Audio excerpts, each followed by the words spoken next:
Rahul Gandhi has just tweeted at the back of the Prime Minister's speech, vote of thanks in Rajya Sabha. He says, "Bas sawalon se itni घबराहट, मोदी जी सच्चाई से ऐसे डरे, झूठ की शरण ले ली है, खैर जो उचित समझा वही किया."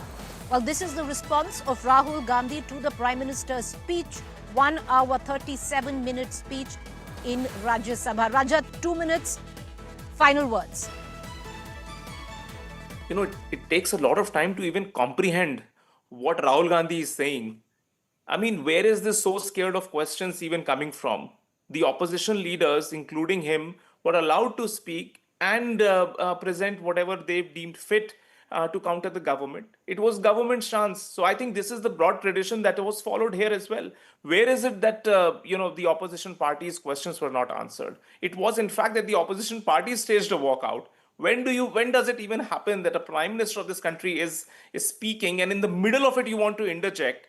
And if you're not allowed to interject, you simply walk out. This is the classic my way or the highway strategy that the Congress believes in, and they also still feel that either they'll have the voice or they have no business to be in the parliament. They would rather walk out and not give patient hearing to the prime minister. Isn't this shameful?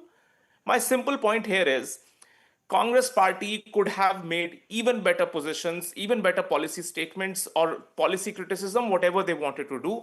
Session after session, Congress does not stage a proper, a proper strategic attack on the government. They come out with flimsy arguments like the one that they made on the former army chief's book, part quoting them, not quoting the other part, where he in the very same book has said it in multiple interviews that no square inch of this land was taken away. But the Congress party won't quote that. If you want to be so intellectually dishonest, and then you expect that the Prime Minister of this country will stand up and give two hoots to about what you're trying to say, I'm sorry, he's not obliged to do that. You can live your own la-la land and try to cook up stories around the sovereignty of this country, but I don't think the Prime Minister's office should stoop down to a level where they have to address this nonsensical things that were quoted by the leader of the opposition, Mr. Rahul Gandhi. So I'm happy that he stood there. He talked about quote-unquote boring things that Ashutosh ji is saying, because if the country is running properly, if the Goldilocks scenario in development and growth numbers are being posted, inflation is 1%, then yes, inflation 1% is boring, because you will not see people filling up the streets against the government. Because if that happens, that is interesting for the political analyst sitting here. Okay. It is very boring for him once the factories are running and when people are working in the factories quietly. That doesn't fit their narrative. That is boring for him. Okay. All right, Rajat. Okay, Rajat, I need to stop you there. I believe our clock stopped working, but I think our producers has timed it to 2 minutes. But Ashutosh, your 2 minutes start now. Go ahead. Thank God, Preeti, I'm not called traitor. Though I'm on a daily basis is being called traitor, from whom and who always loves to call me traitor, because I don't know, the BJP supporters, they find me so interesting and so exciting. They always like to attack me. Okay, that's besides the point. The point is very simple. I think the fundamental question which needs to be raised is the chair, is the speaker partial? Can there be two rules, one for the opposition and another for the treasury?